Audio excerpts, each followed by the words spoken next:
قرآن کم دادی حدیث کم دادی چی شیطان آدم علیہ السلام او بی بی حوا تا وسوسه چولیو او خبری کړی وی دا آدم علیہ السلام سره قسم ورته خوړلی چې زه ستاسو خیر خوا یم نو څنګه دا شیطان هغه ولیدو حالانکه الله قرآن کې وایي چې انه یراکم هو وقبیله من حیث لا ترونه پیریان تاسو اینی او تاسو یې نه اینی نو څنګه آدم علیہ السلام دا شیطان ولیدو او هغه لیدی کېږي نه او یو وی چا دا وی چې مخکې داسې شوي دي چې د انسانانو د پیریانو په منځ کې په دې ځمکه باندې یو لوی جنګ راغلی او انسانانو ته الله بری ورکړی نو څنګه د انسانانو د پیریان په هغه جنګ کې لیدلی دي جواب نه مخکې دا مسله چې هر اشکال چې سړي ته راپېښ شي په شریعت کې نو د هغې حل دا دی چې ته علماو ته واپس شي او د هغوی نه تپوس وکړي دا نه چې د اول سر نه ستا په زړه کې شک پیدا کړي دا څنګه او که داسې په هره خبره کې ته شک پیدا کړې ځان ته نو ته څه عالم خو نه یې بیا خو به ته په ټول دین کې شک راځي خبره ته عالم ته واپس که هغه به یې درله جواب درکړي بیا د هغې نه بعد پکې سوچ وکړه چې یاره دا څنګه نو څنګه به دوه قسمه یو څنګه دی چې یعنې ځان پوه کول غواړي او همدغه طریقه ده د مسلمانانو خو کله دا څنګه معنی یعنې شک کې سړی واقع شي نو شک به نه کوې بلکې عیب د عیب نسبت به خپل ځان ته کوې چې کمی ما کې دی چې زه په دې مسله باندې پوهه نه یم خو کمی قرآن او حدیث کې نشته او د دواړه خبرې قرآن کې دي چې شیطان هغه ته وسوسه اچولی او هغه سره خبرې کړي او قرآن کې دا دي چې پیریان تاسو ویني تاسو یې نشئ لیدی نو څنګه یې ولید او بیا دا دویمه قصه دی چې تپوس کوي نو جواب د هغې دا دی اول دا خبره یاده کوي چې کومه خبره چې د الله په کتاب کې راشي او د رسول صلی الله علیه وسلم په صحیح حدیثونو کې راشي که موږ پې پوهېږو که موږ پې نه پوهېږو که زمونږ عقل پې کار کوي او که کار نه کوي خو زمونږ به پې ایماني نو قرآن کې دا خبر الله ذکر کړې ده چې شیطان وسوسه اچولی آدم علیه السلام ته دا خو یقیني خبره شو وقاسمهما انی لکما لمن الناصحین قسم یې ورته خوړلی چې ستاسو خیر خوا یم دا هم یقیني خبره ده نو دا دلیل دی په دې باندې چې هغه پخپله د شیطان پخپله آدم علیه السلام او بی بی حوا سره خبرې کړي دي یا خو هغوی لیدلی دی په خپلو سترګو باندې او یا دی په څه شي کې پټ شوی دی د هغوی سره خبرې کړي خو قرآن کې او په صحیح حدیثونو کې یو ځای هم نه دی ښوی شوی نه په قرآن او حدیث کې دا شتي چې د پیریو سره مخامخ خبرې کړي دي په خپل اصلي شکل کې او نه پکې دا شتي چې دی په بل څه شي کې یا شکل کې راغلی دی او د هغه سره خبرې کړي نه دا شتي نو د دې علم موږ سپارو چاته الله ته خو بیا هم وضاحت کوو چې د اشکال ختم شي هغه دا یو داسې مشهوره ده چې د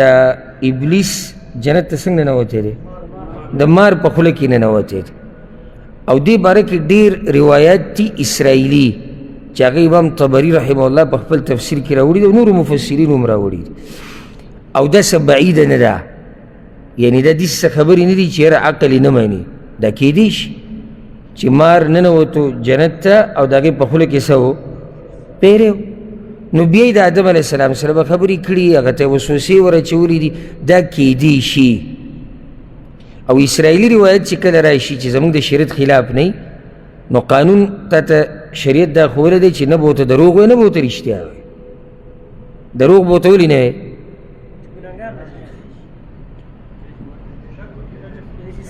کیدی شي صحیح او داسې یقیني نه شي ویلی چې صحیح دي کیدی شي څه نه دي یعنې سند خو یې نشته او کیدی شي دا خبره کمزوري نو یو خو دا خبره شوه د شیخ الاسلام ابن تیمیه رحمه الله نه تپوس شوی دی د هغه چې کوم مجموع الفتاوا ده په کې دا سوال شتي وی الله وی چې د پیریان تاسو یې او تاسو یې نه آیا دا آیت عام دی یعنی بالکل دیسی څوک نشته انسانانو کې چې دا پیریان ویني که نه بعض خلک یې لیدی شي او دا مسله به اول پرې زه تاسو ته بیانوم جواب هغه داسې ورکړی دی چې قرآن کې چې دا کوم آیت راغلی دی وی د دې معنی دا ده چې بعضو حالاتو کې تاسو پیریان نشئ لیدی په بعضو کې لیدی شي نو کله نا کله استثنایی حالات راشي دا دغه جواب دی زه دغه د جواب بیا وضاحت کو اصل دا شو قانون چې انسانانی نشي لیدی قانون دا دی چې پیریان منګې نشي لیدی دا اصل شو دا بنیاد شو خو کله د دې قانون نه بعض حالات استثناء شي نو بعض انسانان پیریان لیدی شي په بعضو حالاتو کې څنګه دا موږ لازم دي شي وایو ځکه چې په دې باندې دلایل شته یو دلیل حدیث کې راځي امام احمد راوړی دی ابو سعید الخدری رضی الله عنه وی رسول صلی الله علیه وسلم د سحر مونځ کوه نو وی پر رسول صلی الله علیه وسلم باندې د قرت ګډوډ شو کله چې د مانځه نه فارغه شو وی که تاسو زه لیدلی وی او ابلیس هم لیدلی وی زه د هغه سره په مانځه کې لګیا وو نیولی مې و د دې مرۍ نه تر دې چې د هغه د لاړو یخوالی چې د خولې نه وبهیدې هغه زما په دې ګوتو کې ما ته محسوسې شوې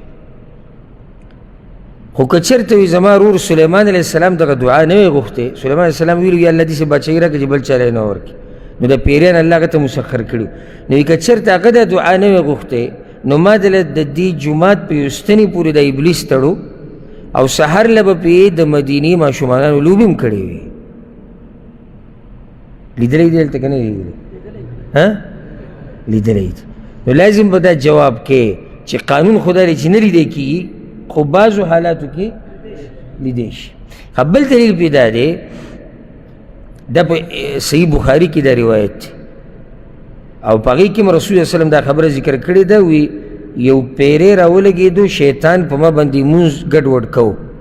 الله پې زه زورور کړم نو ما غوښتو چې د جومات یو ستنې سره وتړم او سهار یې تاسو هم وینئ سهار یې تاسو دا ټکی زموږ په کار دی سهار یې تاسو وینئ وتنظروا الیه او تاسو وینئ کلکم ټول فذکرت قول اخي سلیمان علیه السلام نو سلیمان علیه السلام خبره ته رایاده شوه چې ربي هب لي ملکا لا ينبغي لاحد من بعدي امام ابن رجب رحمه الله دې حدیث په شرح کې وی دا دلیل دی چې شیطان تړلی کېږي او دا دلیل دی په دې مسله باندې چې جومات کې تړلی شي ځکه چې پیغمبر صلی الله علیه وسلم خو داسې کار نه کوي چې هغه ناره وایي لکه څنګه چې یو قیدي تړلی کېږي او په دې کې دا دلیل دی چې بعض خلک پیریان لیدی شي واضح دی دلیل که نه دی تاسو زما په دې خبره پوه شوئ ها اوس یو طرف ته آیت دی بل طرف ته دا احادیث دي دا به جمع کوو څنګه دا به داسې جمع کوو چې غالبا بلکې قانون دا دی چې پیریان نه لیدی کېږي پیریان نه لیدی کېږي انسان یې نشي لیدی او هغه انسانان یې خو دا غالبا خبره ده عام قانون دی نور د دې نه استثنایي حالات هغه شته دویم د دې جواب دا دی چې د آیت مطلب دا دی انه یراکم هو وقبیله من حیث لا ترونهم حیث معنی څه ده دا یو علمي فایده ده وی چې کله تاسو پیریانو ته ګورئ کله چې پیریان تاسو ته ګوري تاسو یې نشئ لیدی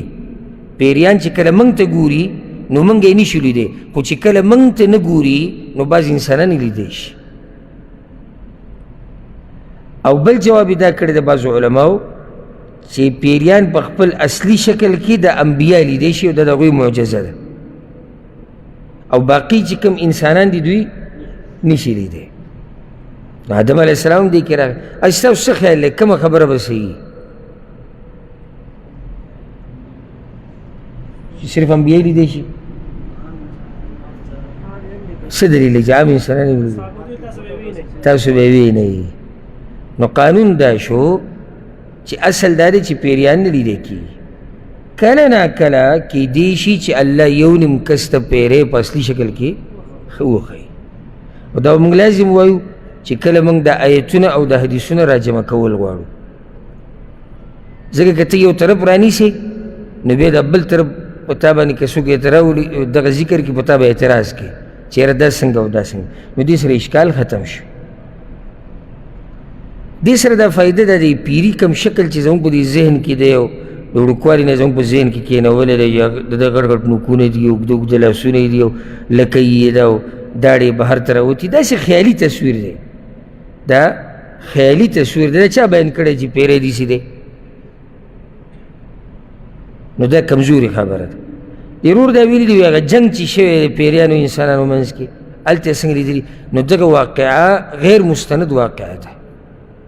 د دې سند نشته. داسې خلک کو بیان کړی دی چا دا نه قرآن کې شته نه احادیثو کې شته، هېڅ دلیل په دې باندې نشته چې د پیریانو د انسانانو منځ کې جنګ راغلی. اصل خبره دا یاده کړه، موږ په دې قیسو پورې ډېر نښتي یو، چېرې دا شیطان څنګه و او د ملایکو استازي کړې ده او که نه ده کړې، او دی جو مخکې کم ځای کې او بیا څنګه اسمانونو ته بوتو او موږ یې وینو که نه وینو. اهمه خبره د دې ټولو نه هغه دا ده چې دا شیطان ستا غټ دشمن دی، د ده سره دشمني وکړه، د ده نه ځان لرې ساته، دې د باندې دا دین ګډوډ نه کړي، دې د باندې دا دینداري ګډوډه نه کړي. اصل مسله هغه دا ده. نو موږ اصل مسله پرېښودې او باقي خبرو کې پرېوتي یو چې هغه بې فایدې دي، چې دا جنګ جو شوی او که نه و شوی، او دا جو دی څنګه پیدا شوی دی، او دا جو دی ملایکو استاز پاتې شوی دی او څو کاله پاتې شوی دی، دا بې فایدې خبرې دي. پوه شوي په مسله؟